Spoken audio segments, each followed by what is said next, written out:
Live Instagram.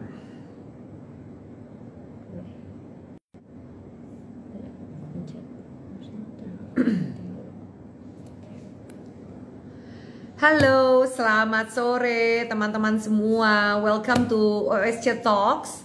Terima kasih untuk yang sudah gabung. Wow, sudah langsung 57 orang. Thank you so much. Selamat sore semuanya. Saya Ferry Malik. Hari ini saya akan mengawal OSC Talks kita. Temanya menjaga gelora di Hari Sumpah Pemuda. Mohon maaf ini goyang-goyang karena teman-teman terlalu semangat untuk OSC Talks kali ini. Hari yang spesial banget. Beliau adalah Komisaris Utama Medcom.id yang juga mungkin teman-teman sudah mengenal beliau. Beliau adalah satu sosok anak muda yang sangat inspiratif, pekerja keras, pokoknya seru banget. Nah, ini sudah muncul sekarang. Halo, selamat sore, Mas Reno. Sore, Mbak Tia, apa kabar? I'm good. Apa kabar Mas Reno? Sehat? Sehat, alhamdulillah. Terima kasih. Alhamdulillah. Jadi ini seru banget ya. Baru live kayak 2-3 menit, viewers kita hari ini udah 800 orang. So I'm so excited untuk ngobrol lebih banyak dengan dirimu. Kayaknya mungkin faktornya Mas Reno jadi langsung yang nonton udah hampir 1000 orang nih, Mas Reno. No, Not even 5 minutes. menurut saya ini kebijakan OSC. Semua orang. Oh iya, dan kita senang sekali karena kita mau bicara sesuatu yang semoga bisa membawa manfaat buat bangsa, buat anak muda, generasi penerus kita. Mas Reno, jadi kan sekarang ini temanya, karena ini Hari Sumpah Pemuda, jadi temanya adalah menjaga gelora di Hari Sumpah Pemuda. Mas Reno ini hitungannya kan masih pemuda kebanggaan Indonesia. Bolehkah aku tanya-tanya sedikit ya soal kisah-kisah inspiratif yang juga mungkin bisa dibagi. Karena kan anak muda itu belum tahu apa yang mereka mau, ya kan? Masih banyak nyoba, masih banyak ikut teman atau ikut arus seperti itu. Mas Reno, gimana sih caranya supaya anak-anak muda ini bisa menentukan apa sih cost mereka, panggilan mereka? Kalau Mas Reno tuh bagaimana akhirnya menemukan passionnya? Boleh ceritain nggak?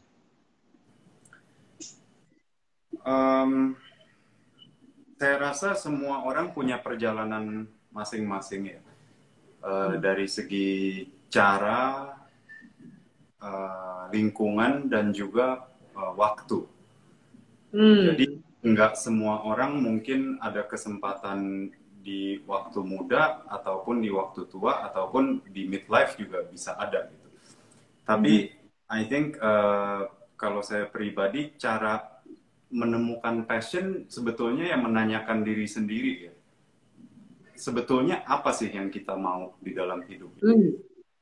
So, saya rasa akan sangat membantu kalau mungkin di waktu kita sendiri ya, misalkan waktu kita olahraga, atau waktu kita lagi ngaji, atau waktu kita lagi sholat, habis berdoa. I think it's important to spend like 15-20 menit dalam satu hari itu untuk merenungkan. Kontemplasi ya? Iya, 24 jam itu sebetulnya apa sih? I think bertanya itu baik. Bertanya ke orang baik dan bertanya diri sendiri lebih baik. Apakah kita melakukan apa yang kita lakukan apabila motifnya bukan uang, misalkan. Apakah kita mau bangun pagi-pagi untuk melakukan ini walaupun imbalannya itu bukan uang. Gitu. I think that's passion. Itu menjadi passion yang benar-benar orang mengerjakannya suka dari dalam hati, dan ya sesuatu yang orang kan biasanya kita harus tidur untuk bermimpi gitu. Tapi kalau orang yang justru mimpi itu dikejar waktu kita bangun. Jangan tidur terus. It's important to know apa jati diri kita tuh sebetulnya kita tuh mau kemana sih gitu. So I think saya rasa perlu ya berdoa, bermeditasi, merenungkan, ask a lot of questions. Kalau cara saya menemukan passion saya, dan maybe nggak semua orang datang pada waktu yang diinginkan gitu. Mas Rena di usia berapa yang akhirnya ternyata, oh akhirnya saya tahu dengan berbagai prosesnya ini passion atau panggilan hidup saya, atau saya mau menjadi seorang Reno Barak yang seperti ini, itu di usia berapa? Relatively cukup muda di waktu saya kuliah. Karena waktu Oh, kuliah tuh udah tahu mau ngambil jurusan apa dan itu yang saya pengen pursue gitu di dalam hidup. hmm, Dan itu hmm, mungkin karena melihat sosok orang tua, terutama bapak saya yang hmm. profesinya seorang pengusaha, jadi kayak secara natural tuh udah kayak ke arah sana gitu. Oh ya, jadi salah satu inspirasinya dan mungkin udah terbiasa lihat ayah yang jadi pengusaha, mungkin sering ngobrol malah jadinya sama ya, passionnya juga sama-sama jadi pengusaha gitu. Lingkungan sih ya sebetulnya. Hmm, Dari hmm. kecil diajak pergi makan ya temennya juga pengusaha gitu, terus ngomongnya bisnis. Jadi penting juga Hmm. networking atau lingkaran pertemanan kita ya, Iya, penting.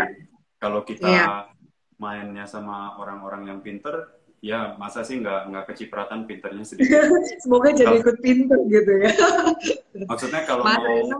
Mhm. yang praktisnya, misalkan kita punya teman 4 orang hobinya nge-gym gitu, Mhm. pasti kita juga ikut nge-gym dan ikut sehat. Maka dari pola Oke. makan, dari olahraganya, I think ya, yeah, something like that. Iya, jadi bagaimana faktor pertemanan, faktor lingkungan kita juga ikut membentuk diri kita dan juga cara berpikir kita ya, termasuk akhirnya jadi bagaimana passion kita, kurang lebih seperti itu ya, Mas Reno ya. Tapi kalau bagaimana, mungkin Mas Reno beruntung bisa langsung tahu, oh passionnya ini, dan ternyata tidak jauh dari apa yang dilakukan oleh orang tua. Ada saran nggak sih ketika misalnya teman-teman punya passion yang mungkin agak berbeda dengan keinginan orang tua atau pekerjaan dari orang tua? Harusnya mereka gimana nih untuk memperjuangkan sesuatu yang mereka cita-citakan?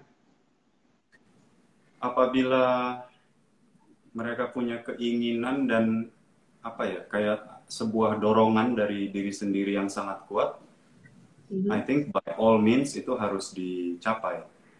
Kayak mungkin kalau saya boleh ambil contoh, saya kerjanya uh, uh, berusaha terutama di bidang finance gitu, corporate finance, Mhm. finance, saham dan Mhm. lain-lain. Tapi tiba-tiba saya punya panggilan pengen membuat serial anak-anak. Itu kan jomplang banget Jauh gitu, banget, jauh ya. banget. Tapi saya betul-betul Mhm. percaya dan saya tentu di dalam proses itu ada pembelajaran. Kita harus cari data, kita harus tahu lah big picture-nya seperti apa, dan nanti Mhm. aplikasi terhadap eksekusi produksinya gimana, apakah marketnya tuh sebetulnya ada gitu. Itu semua kita perlu pelajari. Jadi jangan cuman sembrono dengan insting aja, oh ya pokoknya gue percaya gitu. Nah, itu mungkin rada kurang bijaksana lah untuk ngambil steps. Oke. Jadi kita harus tahu lah medan perangnya kurang lebih seperti apa, dan kalau memang betul-betul ada yang ingin ada dorongan ya, and I believe that's one of the passions yang Mhm. kita Mhm. temukan di dalam dirinya sendiri gitu. Kalau Mhm. saya sih ya gitu prosesnya. Jadi, mimpi ya, cuman mimpi atau passion, tapi bagaimana kemudian kalau tadi Mas Nul ya lihat marketnya, kalau mau melakukan sesuatu riset dulu, berarti ada step ya, tahapan yang juga udah dipikirkan, how to achieve it gitu kan, gimana caranya bisa mencapai passion itu kan dengan segala proses dan juga pembelajarannya gitu ya. Tentu, iya, betul. Oke, nah banyak yang penasaran. Mas Reno ini salah satu juga pengusaha muda yang sukses. Alhamdulillah, berarti cocok karena cita-cita jadi pengusaha dan ternyata juga berhasil.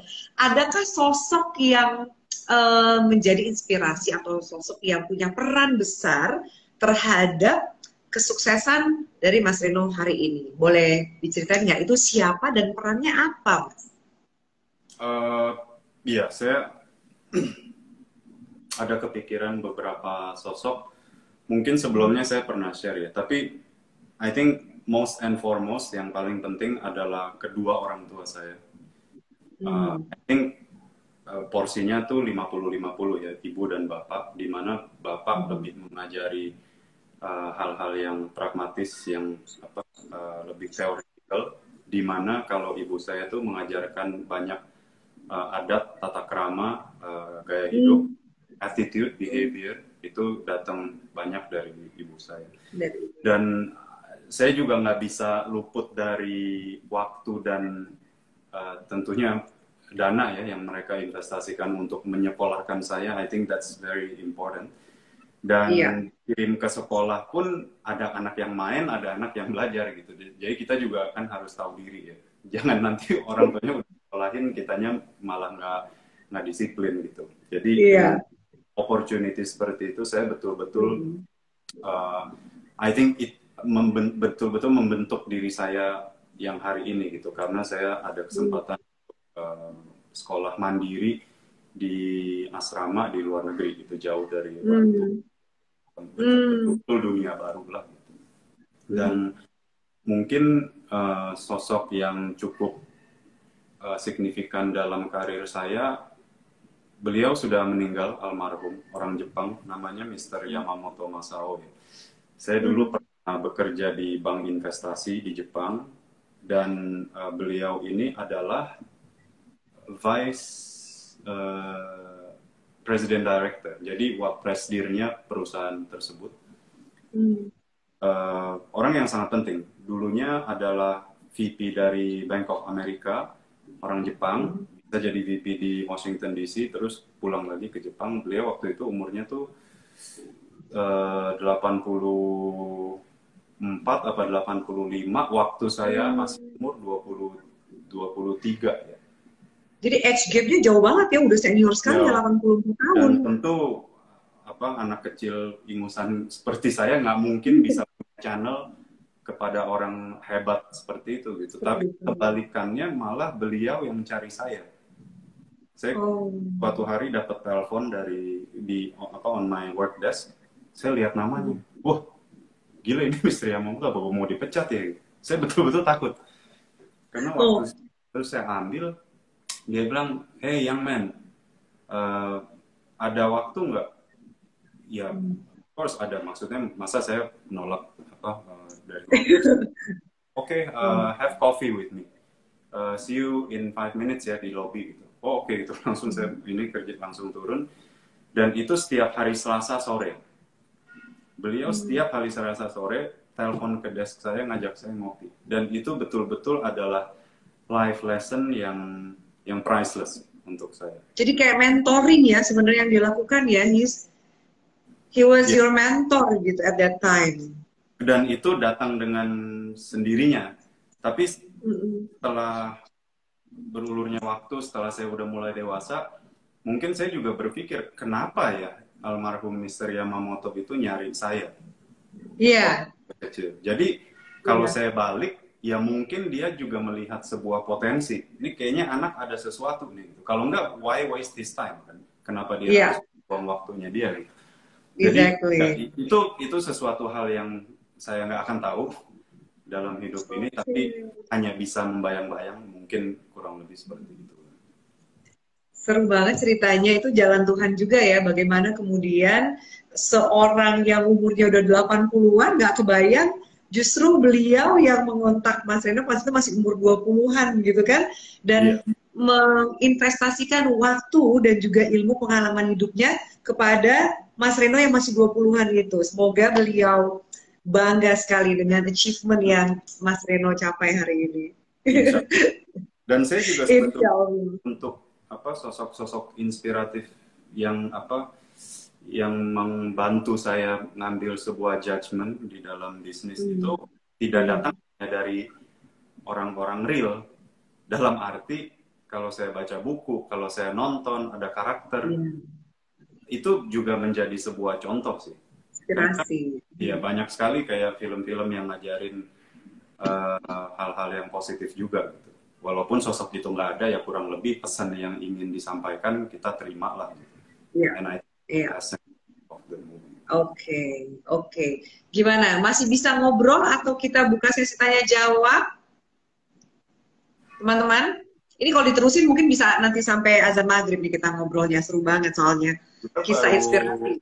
Baru 10 menit. Baru 10 menit ya, oke. Kita masih punya waktu. Sebenarnya Mas Reno menarik nih, aku sampai nyatet bahwa tadi Mas Reno bilang kesempatan, ada sosok-sosok yang juga memberikan kesempatan itu, salah satunya adalah ketika tadi dirimu bilang dirimu masuk ke sekolah dan pendidikan asrama, jadi belajar disiplin dan mandiri udah dari usia kecil. Bisa diceritakan nggak sejauh apa pendidikan atau sekolah yang ditempuh itu ternyata memang menjadi sebuah jembatan, kalau saya bilangnya jembatan untuk merubah masa depan atau membawa masa depan yang menjadi lebih baik.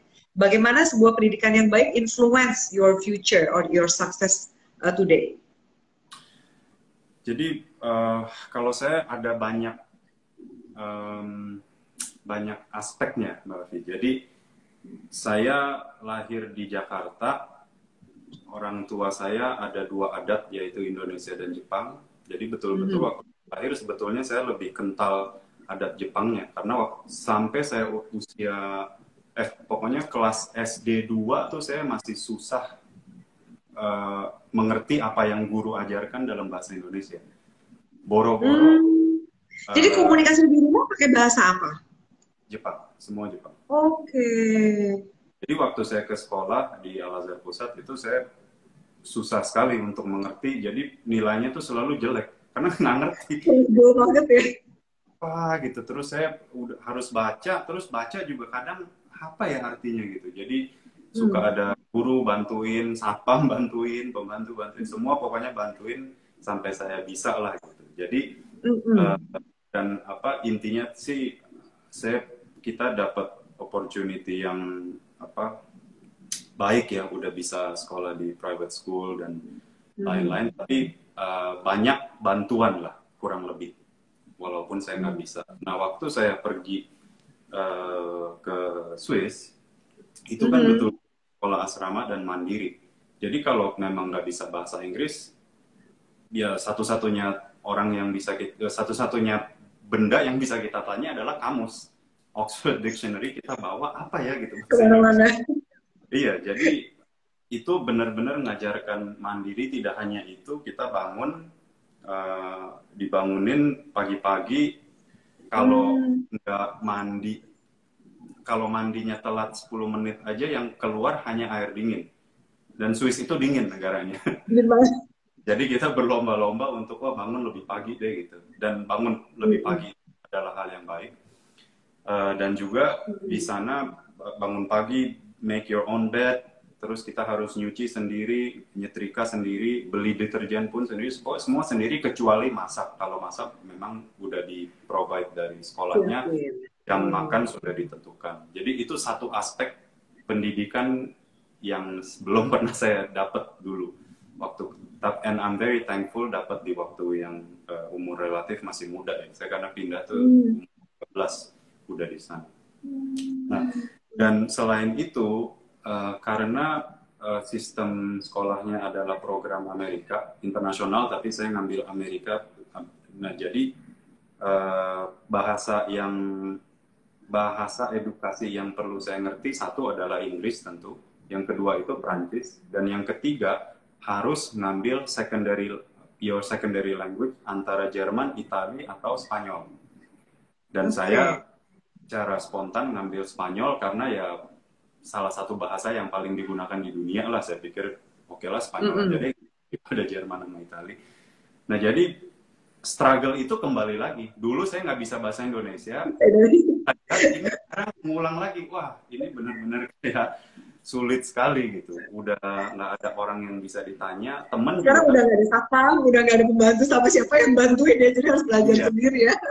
Itu kayak betul-betul mengeluarkan drive saya untuk ya udah deh sendiri aja deh, apa-apa pokoknya sendiri, karena who can we rely on kecuali diri kita, ourselves. Itu aja. Iya. Jadi Mas Reno, dirimu tuh bisa berapa bahasa? Coba gitu. Jadi saya tentu Jepang, Indonesia, bahasa Inggris, bahasa Perancis karena saya lama di Swiss sama di Paris 5 tahun. Dan kalau Spanyol kayaknya saya udah lupa. Tapi kalau kalau apa orang ngomong saya masih ngerti. Masih ngerti ya. Jadi kurang lebih 5 bahasa loh, ya ampun. Enggak, empat. 4,5 ya, 4,5. Wah, Empat. ini seru banget. Siapa yang nyangka kalau ternyata seorang Reno Barak juga mengalami proses struggling dan harus menaklukkan tantangan pada saat itu di semua step pendidikannya, ya kan Mas Reno? Dan menguasai anggaplah 4 bahasa itu sesuatu yang nggak semua orang juga bisa melakukan, apalagi belajarnya sendiri ya, Sendiri. seperti itu. Oke, wah seru banget. Jadi banyak yang kita buka nih cerita-cerita dari pengalaman suksesnya Mas Reno Barak. Oke, nah viewer kita 853, alhamdulillah bertahan. Boleh kita buka kolom tanya jawab, Mas Reno? Kita akan buka ya pertanyaannya. Sebentar, ini banyak banget yang nanya. Kita akan sebentar, aku pilihkan pertanyaan. Nah, ini ada Mas Reno, bagaimana sih caranya membangun semangat pemuda di tengah maraknya anak muda yang sekarang hobinya main games? Oke, jadi ini ada pertanyaan dari Untari Friskich. Sebenarnya mirip sama pertanyaan aku siapin, gimana caranya memaknai sebuah pemuda di zaman digital. Tapi mungkin Untari ini pertanyaan lebih spesifik. Anak muda sekarang, gimana cara menjaga semangatnya untuk mungkin contribute to our country, to contribute to our society, ketika hobinya jadinya main games, main gadget. Apakah Mas Rino juga kayaknya sebenarnya suka juga ya main games? Saya bisa dibilang hampir setiap hari main. Mau itu Main game, oh, gamer juga ternyata ya. saya baru mau bilang interesting question karena kan ya Hmm. kalau apa lihat kita lihat adat orang Jepang naik kereta, kalau mereka nggak baca komik itu main games. Kan di Jepang rata-rata. Yang udah pernah ke Jepang pasti tahu. Yang belum juga nonton di YouTube pasti orang kalau Masih nggak tahu. main games gitu. Jadi benar-benar dari orang yang berdasi sampai ibu-ibu pun baca komik dan main game, dan itu salah satu adat orang Jepang sih memang. Jadi pinpoint on the question yang hobinya main games, saya juga kebetulan hobi main games dari kecil, nggak pernah nggak pernah berhenti. And I think it's good for your brain. Main game itu bukan hal, of course kalau mainnya 3 jam 4 jam satu hari ya it's not good, tapi untuk melatih refleks functionality untuk otak kita tuh untuk bisa ngambil keputusan yang lebih cepat dan lebih strategis, itu game sebetulnya ada scientific study-nya, itu bagus. Saya bukan membela diri. Abis ini yang nonton kita nih 800 orang, enggak kata Reno Barak main game bagus mah gitu. Iya, enggak. Pertama-tama mungkin saya harus sampaikan, main game itu tapi know your limit. Maksudnya jangan memang seru, tapi jangan dibablas terus jadi kerjaannya main game sampai lupa waktu, deadline udah lewat, terus PR nggak selesai dan semua kewajiban tertinggal seperti sholat dan lain-lain lah. Itu know your limit. Karena segala sesuatu yang memabukkan itu hukumnya haram kalau di Islam. Jadi main game pun bisa mabuk. Saya pernah baca beberapa kali various articles di news platform dunia, terutama banyak sekali di Korea itu anak meninggal karena main game 3 hari lupa makan. Nggak makan. True story. Jadi maksudnya itu kan case yang sangat ekstrim. Tapi ya setidaknya mendekati itu pun janganlah. Tapi mungkin saya bisa tambahkan beberapa aspek ya, Mbak Fit. Jadi main game kan of course platform digital dong. Jadi relevant to the question, sebetulnya kalau kita udah punya gadgetnya, main game artinya udah punya internetnya. Kita mungkin perlu membuat kayak timetable 1 hari atau 1 minggu ke depan, hari ini jam segini main game, jam segini jam segini. Selain itu, kenapa kita nggak kayak mengkorek ide-ide apa yang bisa digunakan atau dibangun dengan adanya era digitalisasi ini gitu. Seperti kan udah banyak sekali, saya nggak perlu sebut nama lah, tapi udah banyak unicorn di Indonesia yang udah sukses, bahkan yang udah go public. Yeah. Itu kan betul-betul cerita yang it's a Cinderella story gitu. Bener-bener dari nggak ada, terus kita ada di ombak era digitalisasi, dan semua ini bisa tercapai. Maukah itu e-commerce, beauty platform, online travel agency, jual beli barang, transportasi digital, semua banking, pinjaman online, semuanya tuh udah digitalisasi. Dan sebetulnya kita ada di era yang sangat kita sebetulnya ada di generasi yang cukup beruntung ya, karena era internet ini relatively still new gitu. Jadi masih banyak sekali yang kita bisa garap sebetulnya. Iya, kalau sekarang mungkin nggak usah belajar bahasa banyak-banyak pakai kamus, udah ada di handphone semuanya kan. Nggak struggling. Oke, jadi semoga tadi menjawab pertanyaannya dari Unta Friskit. Jadi main game boleh, karena mungkin bagian dari salah satu hobi yang bisa kita lakukan, tapi jangan melupakan tugas utama kita, target pekerjaan rumahnya, target pekerjaannya, itu mesti diselesaikan dulu. Anyway, sesama gamers juga harus mendukung. Jadi main game bisa salah satu pilihan kalian untuk cari ide-ide juga gitu. Oke, kita ke next question ya, Mas Reno ya. Baik, kita cari lagi pertanyaan. Ini ada yang semoga saya lulus OSC ya. Kita doain, amin. Kamu jangan lupa nanti ini ya, daftar ya. Mana? Oke, ini yang kita pilih dari IG-nya Nining. Pak, saat ini saya sedang mendaftar beasiswa OSC. Oke, akan tetapi jiwa semangat saja kadang naik turun. Oke, itu aja. Oh, koma soalnya. Oke, nah ini tips untuk menjaga semangat. Kadang-kadang orang semangat, percaya diri, mereka bisa meraih apa yang mereka targetkan. Tapi meskipun namanya kehidupan, kadang ups and down kan. Ada yang tiba-tiba satu peristiwa atau dengar sesuatu kita jadi nggak pede, atau bikin down, atau bikin kita jadi pesimis. Gimana caranya supaya kita tetap optimis dan semangat? Ya, kalau ya kebetulan ini pertanyaan ditanya, makanya saya jawab. Kalau saya melihatnya ada dua hal. Satu, kita sebagai manusia itu akan membaik saat kita sengsara. When you struggling, you are developing. Gimana tuh Mbak bahasa Indonesia? Waktu jadi kita itu berkembang kalau kita lagi susah. Lagi susah gitu ya. Lagi ada masalah, justru proses berkembangnya itu gitu. Betul. Waktu kita udah naik gunung, nanti kalau udah di atas turunnya tuh gampang. That's what I'm trying to say. Mungkin yang barusan menanyakan pertanyaannya, kadang naik turun, I think you are going somewhere. Kayaknya ada proses kemajuan di situ yang tapi kan namanya kita kayak contoh kalau lagi diet, kita kan nggak tahu kapan kita udah kurus atau belum gitu. Sampai kita ketemu teman, wih lo kurus banget gitu. Oh ya? Gitu. Terus happy lagi dong, semangat lagi ya.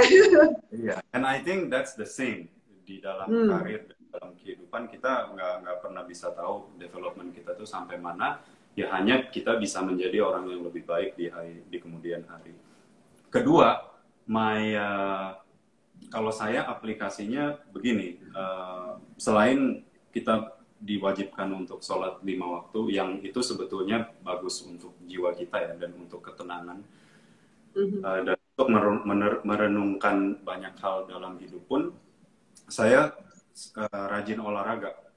Di saat sebetulnya yang saya paling merasa kayak rewarding gitu, kayak paling enak, saya olahraga di saya lagi males-malesnya. Dan pasti akan ada hari seperti itu. Kayak lagi hujan, kayak mendung, terus kemarin makan banyak, aduh kenyang, males, ngantuk. Tapi udah, jadi just wear your shoes, go out and do olahraga. Tapi di saat saya kembali itu kayak bener-bener wah gila, untung olahraga. Gitu. Untung ngambil keputusan untuk lanjut olahraga gitu ya. Iya, itu tuh bener-bener kayak rewards-nya tuh double gitu. Jadi Jadi dua hal menurut saya itu ada mungkin naik turun itu ada sedang apa self development. Yang kedua mungkin bisa dibantu dengan mengolah raganya diri sendiri gitu. Karena with good body comes good mind kan. Jadi saya rasa itu juga apa sebuah apa Cara ya. iya apa omongan yang betul sih. Saya merasa sekali habis olahraga air dingin kayaknya tuh keluar kayak wah gitu kayak otaknya Fresh tuh gitu. jalan lagi gitu. Oke, IG-nya Nining tadi jawaban dari Mas Reno bahwa pertama kalau kamu bingung atau kadang kamu down atau turun jangan-jangan kamu udah memang sudah dalam proses menuju sesuatu dan kita harapkan itu menjadi sesuatu yang lebih baik dan yang kamu cita-citakan. Terus kalau lagi down gimana? Nah, tadi salah satu contohnya ayo olahraga gitu, bergerak ya, bergerak itu mengubah mood, itu efektif sekali, I agree, aku setuju sekali sama Mas Reno. Pas lagi mendung kayak gitu, aduh males banget pengen tidur-tiduran aja di rumah, tapi begitu olahraga, selesai olahraga malah jadi lebih semangat, malah jadi lupa sama tadi males-malesannya atau ngantuknya itu gitu kan. Betul. Iya, jadi nah itu kalau itu dari kita. Mungkin ini punya cara yang lain. Mungkin ada juga yang mengerjakan hobinya, ada yang masak atau ada yang baca, bermain sama hewan peliharaannya mungkin. Tapi percaya bahwa ketika langkah yang dilakukan baik dengan niatan yang baik, semoga bisa juga menghasilkan sesuatu yang baik gitu. Oke, Mas Reno, terima kasih untuk jawabannya. Kita lanjut ke pertanyaan berikutnya. Sebentar. Oke, ada yang bilang hadir. Yes. Oke, ini Betiku. Dari Betiku, Mas Reno, apa sih pengalaman berharga saat studi di luar negeri? Apa yang paling diingat saat jauh dari rumah dan harus berada di asrama sendirian? Apa yang paling jadi pengalaman yang terus diingat, Mas Reno? Pengalaman berharga sih saya bukannya mau apa jawaban stereotip tapi punya kesempatan sekolah di luar dan bertemu dengan orang berbagai background culture yang berbeda itu buat saya it's priceless. Karena kayak apa ya kayak tiba-tiba saya belajar sejarah, geografi, ekonomi tanpa saya sadari gitu. Dan waktu saya graduate kayak nggak usah graduate, mungkin 2 tahun aja itu udah waktu saya pulang ke Indonesia saya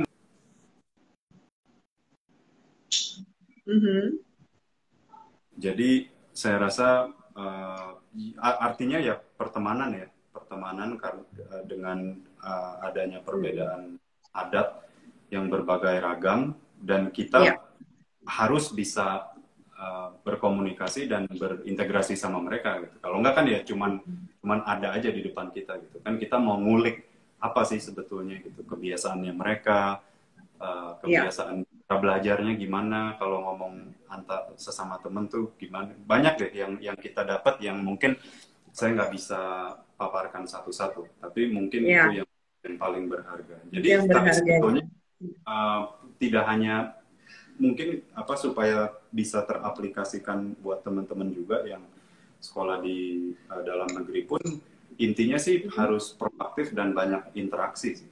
I think meeting a lot of people, ketemu orang lebih baik, lebih banyak berbincang lebih baik, tentu yang produktif ya, yang apa yang bagus-bagus. Jadi dengan adanya berbagai pandangan yang berbeda itu kita nanti ke depannya bisa ngambil keputusan, kita lebih tahu gitu mana yang baik, mana yang buruk. Ya, seperti itu kurang lebih. Oke, seperti itu ya. Memang kalau zaman saya kuliah dulu selalu bilangnya gini, SKS gaul gitu, kalau kuliah ada SKS-nya. Jadi SKS gaul itu sebenarnya paling tinggi gitu. Bagaimana selain juga kita aktif di kelas, ternyata bergaul itu menambah networking, menambah pengalaman, menambah pertemanan, itu juga punya value tersendiri yang kita nggak pernah tahu akan bermanfaat suatu saat gitu ya. Dan yang kalau if I look back, kalau saya bisa naik time machine, bisa balik lagi, saya mungkin akan memperbanyak waktu bergaul dengan guru juga. Saya ada beberapa guru yang kayak teman gitu, kayak bisa makan sandwich sama-sama gitu. Tapi saya now I think about it, kayaknya akan alangkah lebih baiknya kalau saya bisa ada waktu yang lebih banyak sama guru-guru. Iya. Karena beda perspektif lagi tuh. Mereka tentu udah lebih tua, udah lebih dewasa. Iya. Iya, beda lagi message yang bisa disampaikan sama dibanding teman-teman kita. Iya, nah ini selalu sayang dan menghargai peran gurunya. Semoga juga sama teman-teman bahwa sukses hari ini tuh nggak melulu faktor orang yang guru yang mengajar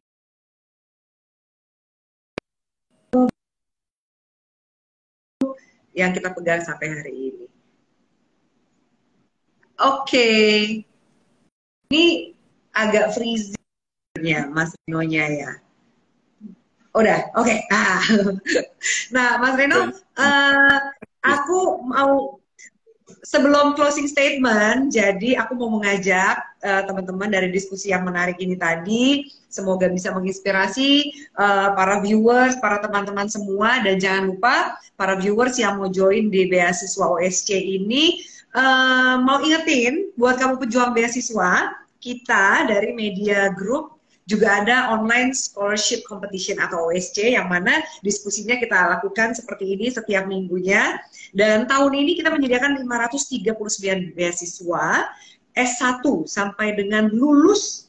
Alhamdulillah, ini kesempatan yang luar biasa. Ada 539 beasiswa sampai teman-teman lulus di 27 perguruan tinggi negeri dan juga perguruan tinggi swasta favorit di Indonesia. Mau mengingatkan untuk teman-teman yang punya ikhtiar belajar dan mencoba meraih cita-citanya, pendaftarannya ini sampai 2 November. Jangan lupa, kalau habis ini kamu langsung mau daftar, silakan daftar di osc.medcom.id. Semoga tadi diskusinya lengkap. Saya minta closing statement dari Mas Reno mengenai apa yang perlu dilakukan oleh para anak-anak muda sekarang untuk mengejar targetnya, dan apa yang perlu dilakukan ketika mereka gagal. Kira-kira apa tuh? Supaya mereka tetap semangat. Kan ada yang bilang kegagalan adalah sukses yang tertunda. Tapi mungkin di generasi instan ini maunya kita harus sukses terus gitu kan. Wah, apalagi dengan bombardirnya flexing kanan kiri. Apa sih, bagaimana kita menyaring itu semua supaya kita tetap ikhtiar di jalan yang sudah kita tentukan sebagai panggilan hati kita. Wah, panjang nih pertanyaan. Ada banget ya, maaf ya. Jadi saya juga semangat nanya ya. No, it's okay. Ya, saya juga harus agak panjang ininya lagi ini malah jadi. Iya, itu bukan closing statement ini, closing segment. Iya, banyak kata-kata yang nyangkut tuh dari Mbak Afi. Ada flexing, ada shortcut, nggak mau kerja keras. Itu semua nonsense lah. Itu salah menurut saya. No such thing as shortcut. Ada sih memang ambil jalan pendek, ambil jalan tengah itu ada, tapi biasanya never long lasting. Sesuatu hal yang baik itu pasti memakan waktu menurut saya, terutama di dalam in anything actually, kecuali miracles itu apa ya Mbak, kayak mujizat ya. Kalau mujizat of course kita nggak usah omongin, tapi sesuatu yang great things itu selalu take time. Jadi saya rasa yang perlu ditanamkan di dalam benak teman-teman yang baru mau melaju menempuh masa depannya nih. Saya biasanya sih ada beberapa prinsip-prinsip yang selalu saya pegang di dalam not only in business tapi also in life.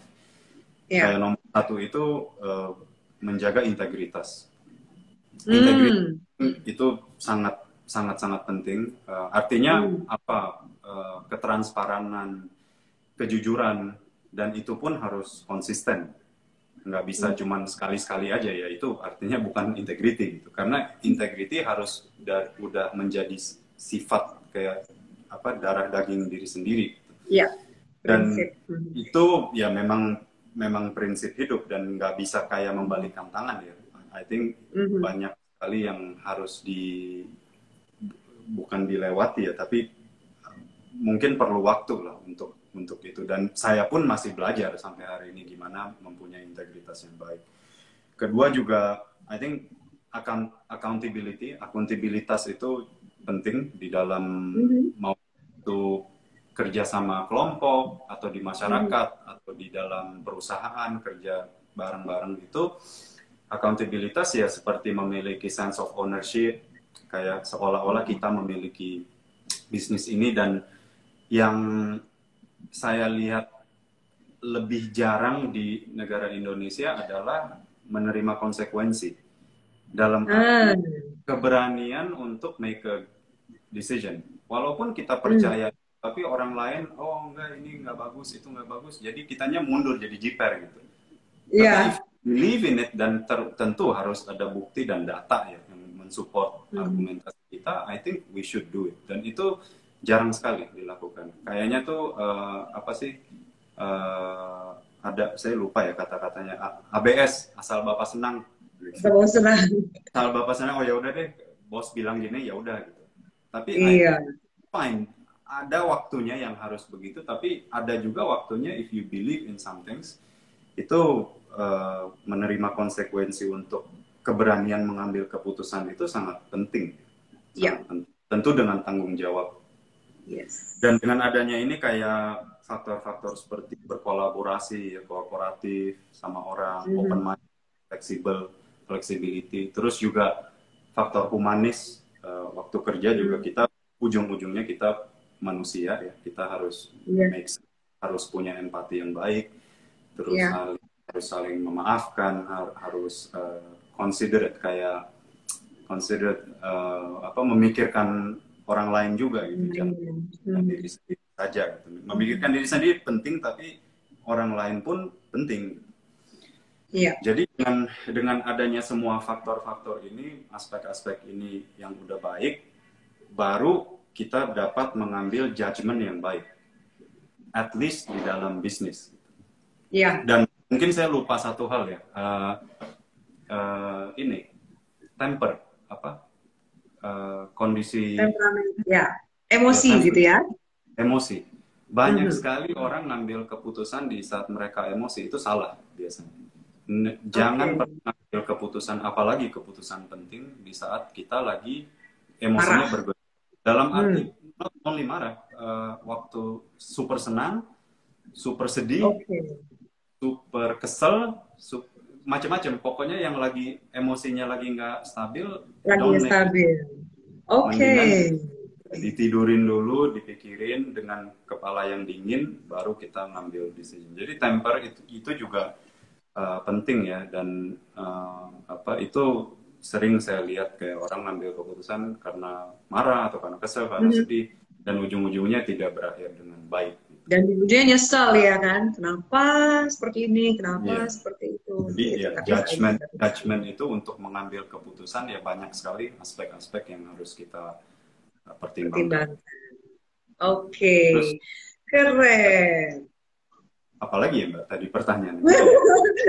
Ini beneran ini closing segment, karena biasanya closing segment 1-2 kalimat, ini benar-benar komprehensif semuanya, udah langsung ada summary-nya dari narsumnya coba. Ya mungkin my closing statement more or less goes like this. Untuk teman-teman yang akan ikut OSC atau sedang ikut OSC, pemuda-pemudi Indonesia yang akan menempuh masa depannya, saya ingin kalian bisa mengisi waktu-waktu dan hari-hari yang ada dengan hal-hal yang baik dan produktif ya. Dan ini juga semoga dengan adanya bantuan OSC juga bisa berbuah di suatu hari di masa depan nanti untuk kebaikan kita semua. Dan tentu work-life balance yang baik, seperti main game itu work-life balance. Spend time sama teman-teman, sama keluarga, with your loved ones. I think also important. Jangan terlalu jadi kayak orang Jepang ya, kerjanya 90%, 10%-nya untuk orang lain. Itu juga ekstrim yang tidak bagus. Teman-teman bisa mulai menanamkan nilai-nilai kejujuran, integritas yang saya bilang, dan jangan lupa juga untuk mewarnai hidup dengan nilai-nilai keagamaan, apapun kepercayaan yang dianuti, untuk diri sendiri dan untuk masyarakat yang luas. Untuk ya tentunya ini semua untuk memperkuat integritas dalam diri sendiri, karena ya mau bagaimanapun anak-anak muda adalah masa depan bangsa ya, dan itu membawa saya untuk mengingat founding fathers of Indonesia ya, Pak Bung Karno itu pernah bilang, beri aku 1000 orang tua, maka saya akan cabut akar Gunung Semeru. Beri 10 anak muda akan guncangkan dunia.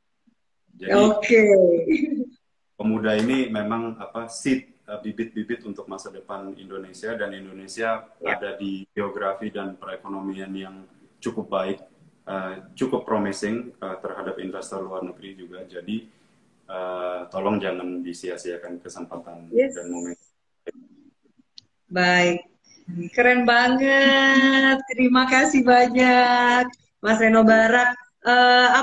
Kayaknya sudah lengkap. Kita ngomongin soal pemuda, nggak cuma pemuda, tapi bagaimana seorang pemuda itu menjaga integritas mereka, kemudian menjaga diri mereka, kemudian menjaga konsistensi mereka, karena itu hal-hal yang menjadi sebuah salah satu nilai yang amat berharga. Di luar juga kita memberikan tambahan added value ke diri kita lewat pendidikan.